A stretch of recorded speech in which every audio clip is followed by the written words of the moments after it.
ბატონო ნიკა, როგორ აფასებთ ფარული საგამოძიებო მოქმედებების შესახებ უკვე ფაქტობრივად მიღებულ რეგულაციას, რა რეალობას შექმნის ახალი კანონი ქვეყანაში? ამაზე ძალიან ბევრი ითქვა უკანასკნელი თვეების განმავლობაში და განსაკუთრებით უკანასკნელი დღეების განმავლობაში და ვშიშობ რომ ვერაფერს ახალს ვერ გეტყვით. გარდა იმისა, რომ უბრალოდ ქვეყანაში კანონდება ის, რაც ერთ ადამიანს უნდა. მარტივად რა ხდება? ბიძინა ივანიშვილის ნება სურვილზე არის დამოკიდებული ყველაფერი. წინამდე შემთხვევაში გაუგებარი არის საკონსტიტუციო სასამართლოს გადაწყვეტილების უგულებელყოფა. რეალურად დაუმორჩილებლობა არის სასამართლო გადაწყვეტილების. უმრავლესობაში აცხადებენ, რომ საკონსტიტუციო სასამართლოს გადაწყვეტილება ამ შემთხვევაში არ ირღვევა. კი ბატონო. დიახ, უმრავლესობაში იმასაც აცხადებდნენ, რომ ბათუმში ნაციონალურ მოძრაობამ მოაწყო ის, რაც მოაწყო და უმრავლესობაში იმასაც აცხადებდნენ, რომ რეალურად ნაციონალურ მოძრაობა ახორციელებს უკანონო მოსმენებს. უმრავლესობაში რაც აცხადებენ, ეს რომ არ ნიშნავს, რომ არის სამწუხაროდ რაღაცა ინსტანცია, თუნდაც საშუალო ინსტანცია ჭეშმარიტების. უბრალოდ ამართლებენ ნებას სურვილს არაფორმალური მმართველის. გადაწყვეტილებამ დავასრულოთ, თუ შეიძლება თქვა საკონსტიტუციო სასამართლოს გადაწყვეტილების მიხედვით უნდა შექმნილიყო ცალკე აბსოლუტურად დამოუკიდებელი უწყება და ნაცვლად ამისა სულ სახელმწიფო უსაფრთხოების სამსახურის უწყებას, რომელსაც ხელმძღვანელობს ბიძინა ივანიშვილის ყოფილი დაცვის უფროსი, აი ამ უწყებას დაუქვემდებარეს. საჯარო სამართლის იურიდიული პირი არის ეს სააგენტო, ხომ? რეალურად სუსის ქოლგის ქვეშ არის. უბრალოდ მას ექნება ცალკე შემოსავლები, თუ ექნება საერთოდ არ მგონია თუ კონდეს, ალბათ თავის ამოცანებში და მიზნებში ბუნებრივი არის იმავე ასე ვთქვათ ხაზის გამტარებელი, რა ხაზის გამტარებელიც არის სახელმწიფოს უსაფრთხოების სამსახური და ის რაღაცა 4-დონიანი, 5-დონიანი თუ 6-დონიანი მონიტორინგის ბერკეტი, რომელიც ასე ვთქვათ, რომელსაც იწონებენ თავს ხელისუფლებაში უმრავლესობის წევრები, ბუნებრივია ესა თითიდან გამოწვეული. ერთი სიტყვით რო შევაჯამოთ, დღეს ჩვენ მეგონი ერთხმად მთელი სამოქალაქო საზოგადოება, მთელი სპექტრი პრაქტიკულად არასამთავრობო ორგანიზაციების ყველა ოპოზიციური პარტია ერთხმად საუბრობს, რომ უგულებელყოფილია საკონსტიტუციო სასამართლოს გადაწყვეტილება. ერთადერთი გუნდი, რომელიც საუბრობს, რომ პირიქით ძალიან სწორი გადაწყვეტილებაა მიღებული და ეს გააუმჯობესებს ქვეყნის უსაფრთხოებას და ბალანსი იქნება დაცული ადამიანის უფლებასა და სახელმწიფოს ასე ვთქვათ უსაფრთხოებას შორის, ბუნებრივია ეს არის ბლეფი, ისევ და ისევ ჩვენ ვექცევით იმ ორებში უკვე დაკანონებულად, სადაც ივანიშვილი მოусმენს გახუთმაგებული სიხშირეთ ადამიანებს, ვის ინტერესიც აქვს. ეს არის რეალობა და სამწუხარო რეალობა, რომელსაც მხოლოდ და მხოლოდ შეცვლის რა? ბიძინა ივანიშვილის ჩამოშორება არაფორმალური მმართველობიდან. მის დაქვემდებარებაშია ყველა და ყველაფერი, ყველა დონეზე სახელმწიფო შტოებს გულისხმობთ და ბუნებრივია რატომ უნდა დავხარჯოთ ეხლა დრო იმაზე, რაც ისედაც ცხადი არის.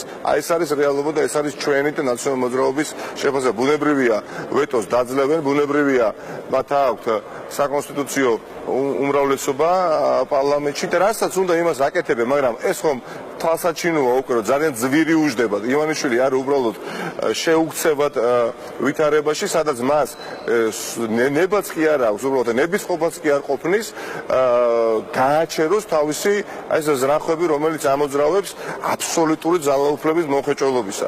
და აუცილებლად ვიხილავთ ჩვენ ივანიშვილს დამარცხებულს, აი უახლოეს ადგილობრივ არჩევნებზე. ადგილობრივი არჩევნები მნიშვნელოვანია, რა თქმა უნდა, თითოეული სოფლისათვის, თითოეული ქალაქისათვის, ყველა მუნიციპალიტეტისთვის, მაგრამ ყველაფერი მიდის იქითკენ, რომ ეს არ იქნება უბრალო ადგილობრივი არჩევნები. ეს იქნება არჩევნები, სადაც მოსახლეობის დიდმა ნაწილმა უნდა თქვას უარი და უთხრას უარი ბიძინა ივანიშვილს, უნდა უთხრას უარი, ასე ვთქვათ, მის არაფორმალურ მმართველობას. აი ეს არის საუკეთესო გამოსავალი და სულ რამდენიმე თვეში ჩვენ გვექნება ამის შესაძლებლობა და მე დარწმუნებული ვარ, ეს ასე იქნება, იმიტომ რომ სანამ თქვენთან ეხლა მე მოვიდოდი, მე ვიყავი შეიძლება მოკლედ ბატონო ნიკა. აგრარულ ბაზარში შეხვედრები გავმართე და ცხადი არის განწყობა საზოგადოების. ესენი არიან მოტყუებულები. კი ბატონო. ბიძინა ბატონო ნიკა, ასევე არა ჩადებას ამ აქციასთან დაკავშირებით უნდა ის ადამიანებიც არ მოიძებნებიან დღეს.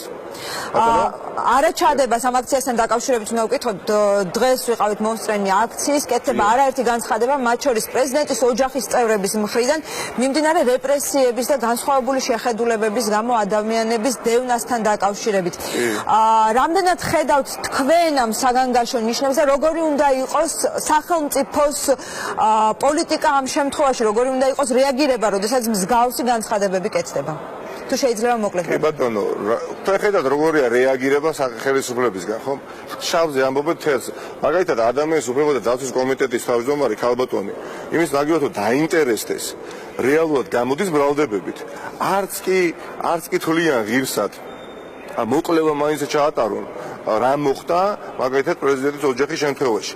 ეს ხომ დღეს არ დაწყება, ეხლა ჩვენ გავიგეთ მაგალითად, იმიტომ რომ ეს შეეხო პრეზიდენტის ოჯახს. პრეზიდენტმა განცხადებაც კი გაავრცელა ხო რამდენიმე ხნის წინ, დაახლოებით 1 თვის წინ. ეხლა დავინახეთ პრეზიდენტის ოჯახის ახლო მეგობარი დაკავებული პრეზიდენტის ოჯახის წევრს უთვალთვალებენ და მოლოდინი აქვს დაჭერის. პრეზიდენტის ქალიშვილის საუბრს ხო არ არის ნორმალური ვითარება, მაგრამ რა ხდებოდა მანამდე? შეგახსენებთ, გახსოვთ სამტრედიაში, სამტრედიის მკვიდრი ბატონ დემონსტრაცია რომელსაც თავი მოაკვლევიეს და თვითმკვლელობით დაასრულა საქმე, იმიდან პოლიცია სამწუხაროდ აიძულებდა ნარკოდანაშაულის წინავე იძულებით თანამშრომლობას და წერილი დატოვა, სადაც ამ ყველაფერს ახსნიდა. ბატონი ლევან აბზიანიძე, ქუთაისის მკვიდრი, რომელიც ტაქსის მძღოლად მუშაობდა და გააჩერეს და წაიყვანეს ნარკოლოგიურ განყოფილებაში და შარმდენი აბი დაალევიეს იმ დოზით, რომ ადამიანს გული დაავადებული იყო და გარდაიცვალა. ანუ ბატონო ნიკა, ეს არის არაჰუმანური ნარკოპოლიტიკა თუ ეს არის განსხვავებული შეხედულებების ადამიანების არა, გეტყვით, თქვენ ნახავთ, თქვენ აი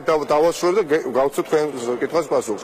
თქვენ გახსოვთ ახალგაზრდები, დაახლოებით 3 თუ 4 თვის წინ, როგორ პირდაპირ ეთერში პრაქტიკულად სახში შეუვარდნენ, ხო, გვარად ნიშნიანიძე, ახალგაზრდა ადამიანი, რომელიც საკუთარი დედისა და მეუღლის თანდასწრებით იღებდა საკუთარი მობილურით კადრებს და აღწერილია როგორ შეუვარდნენ ოჯახში მას და მანამდე მთელი ბინა აქვს გადაღებული სახლი. სამწუხაროდ დრო გვეწურება ბატონიკა, თუ შეიძლება დავასრულოთ. ხო, ჩაუდეს იარაღი. არის ასე უამრავი შემთხვევა და პრეზიდენტის ოჯახს რაც შეეხება უბრალოდ ძალიან უმაღლეს ხარისხში აიყვანა ეს პრობლემა და რეზონანსი გამოიწვია უფრო მეტი, მაგრამ ძალიან ბევრი არის ასეთი შემთხვევა. სამწუხაროდ თბილისში, განსაკუთრებით არ მხოლოდ თბილისში, მე მისმენს ეხლა დიდი ნაწილი ალბათ ახალგაზრდებისა და მათ ხომ შვენივრად იციან, რომ ისინი უფრთხიან ქუჩაში გასვლა. მათ ხომ იციან, რომ რეალურად დაუცველობის ასე თქვათ განცდა აქვს. როდესაც ხედავენ, რომ თავისი თანატოლი, რომელიც არის პრეზიდენტის შვილი, გამოდის და რეალურად ჩივის და ამბობს, რომ ჩემს ნათესავს ემუქრება დაჭერა, რა უნდა იფიქროს მაგალითად გდანში, თემკაზე, ნაძალადებში, საბურთალოზე და ჩუღურეთში მაცხოვრებელმა ახალგაზრდა ადამიანებმა. მადლობა ბატონო ნიკა. თუ შეიძლება დავასრულოთ. ნაცვლად იმისა, რომ რეალ კონსტრუქციული იყოს ხელისუფლება, თავდაცვით პოზაში კი ადგებიან. რეალურად პირდაპირ იძახიან, რომ ეს არის ტყვილი. და კი ბატონო, მოვა აგერ არჩევნები, ადგილობრივი არჩევნები და საზოგადოება გასცემს პასუხს აი ამ აღვირახსნელ უკვე რეპრესიულ პოლიტიკას, რომელიც ხორციელდება ქართული ოცნების მხრიდან. დიდი მადლობა.